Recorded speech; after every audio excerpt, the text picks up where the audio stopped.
It was around 7 p.m. on a Saturday evening. We heard a couple of gunshots.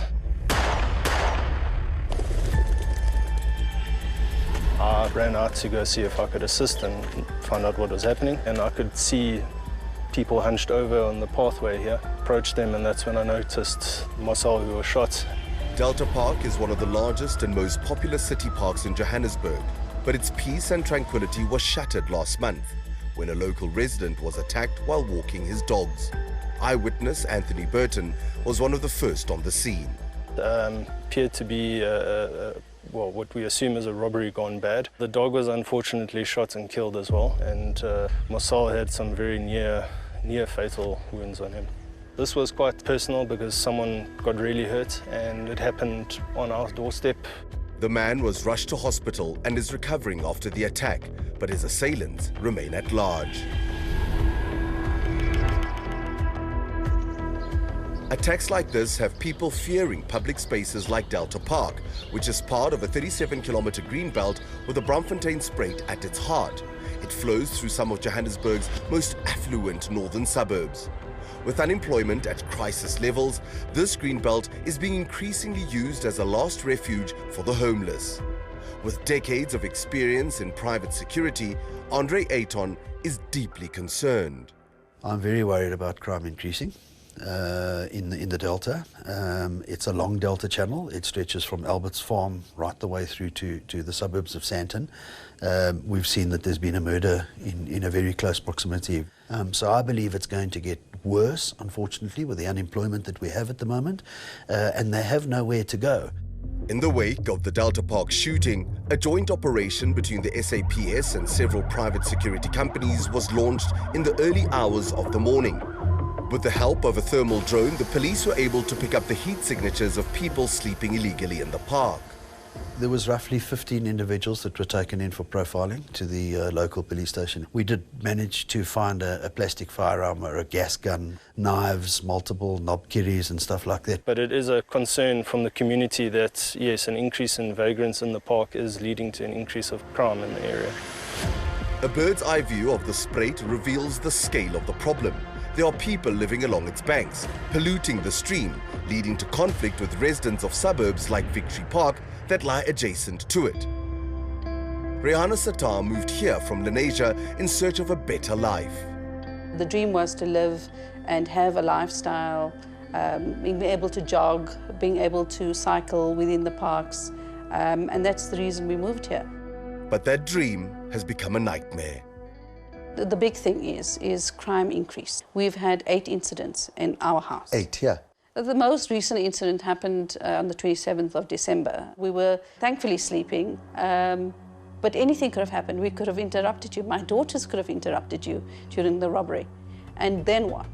Homelessness is a crisis playing out in towns and cities all over South Africa. These days, it's common to see people living in parks or loitering outside local businesses.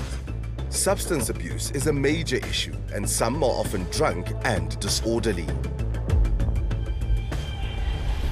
So I've always wanted to see what the streets of Joburg are like at night. So we're going to go out with a private security company and see exactly what happens, especially with the vagrants, when the sun sets.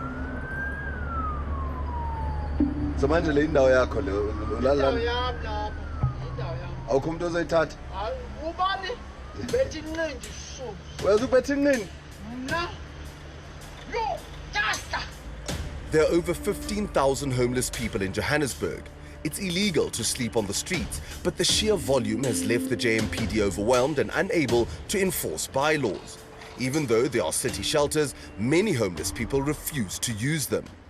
There is no willingness to actually go to shelters because you cannot drink, so you have to follow rules. So we're sitting at an impasse with respect to that. Instead, they choose to live rough on the streets of suburbs like Linden. Charitable feeding schemes provide food, but are they actually helping? Actually, in Linden, we have like 4 churches that have feeding schemes. But outside of Linden, not really. This is why everybody flocks to Linden the whole time. Because not just that, Linden is a very safe area. When it comes to concentration of security, there are good-hearted people here. They do help. They feed us. And this is why most people come here, because of food. Serena, what are your thoughts around feeding schemes? It's a necessary, immediate thing. There is an issue with people not obviously having food. So we are in the process of talking to the NGOs. There's no incentive for people to improve their condition and their life if you're giving handouts. The guarantee of safety and a daily meal draws homeless people to Linden, bringing them into direct conflict with residents who feel these soup kitchens enable the problem. Small business owners are up in arms as they must constantly clean their shop fronts, protect customers from harassment and deal with petty break-ins. It's a complex problem that pits compassion for the homeless against the need to protect livelihoods. And if we don't start to all get together and make the difference, nothing's going to change. And that's where I'm urging residents to come out, get involved and make a difference. One NPO chipping away at the problem is Let's Work. Since 2017, they've been helping the unemployed by providing daily work to get them back on their feet. Volunteers like 𝗀𝗵𝗶𝗶𝘆 earn a small stipend cleaning public spaces like the Spruit. Ho tlile jwang hore o qetelle o fihla ho bona o no sa sebetse pele kante? Pele ne ke sebetsa mara ka losa mosebetsi ka be ke qala ke dula mo strateng jwalo a bohloko teana re ja ka dithili re pheha ka tsona so le metsi a tsamang ona mono na sometimes ne kana lwana a ho lo ya garage a ba sa batla ka re dula outside ka Community no treata jwang yona? ai bona ba re tshwara hampe ka gore nako tse di batho ba ba nwele ba etsa le rata mo di kitchen mo ne ba etsa le rata ka tena sentse re nna ba sa trejeko re ntswa di phakeng ke maponesa ke maponesa And while the Green Belt continues grappling with this complex issue, in the nearby suburb of Parkhurst, it's become even more acute. That's because the abandoned bowling club property has become home to dozens, if not hundreds of people. This is the Parkhurst Bowling Club, a once thriving location which has now been reduced to squalor. And everywhere I look, I'm just surrounded by waste and garbage. But for some people, it's a home, if you can even call it that.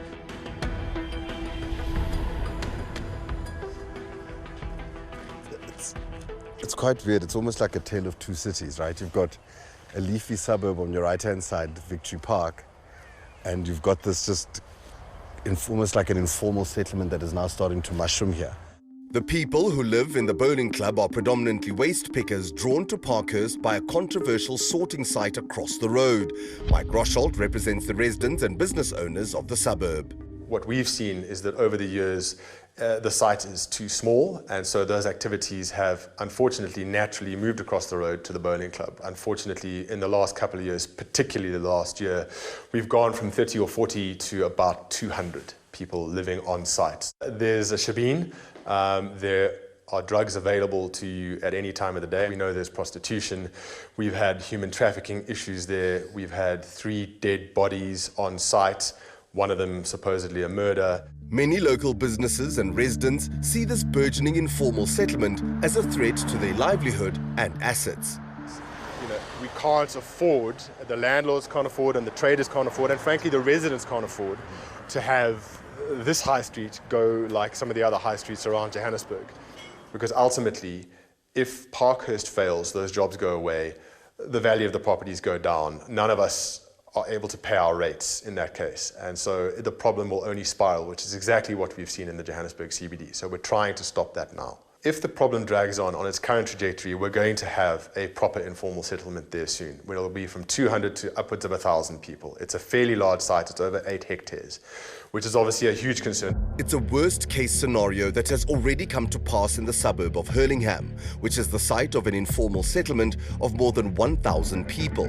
What's clear is that homelessness is a nuanced issue with no easy solutions. They try to sort of peg the narrative as residents against homeless people, but it's not, right? We're also trying to find an empathetic solution where everybody benefits from the situation, and we don't think the current situation is sustainable. The reclaimers don't get access to contracts, they're not paid fair wage, they're forced to live in undignified conditions, which doesn't make them richer. It keeps them poorer. And yet, for all the criticism of informal settlements, they still remain the closest thing to home for people like Thabiso. Thanks to the efforts of Let's Work, he now has a roof over his head.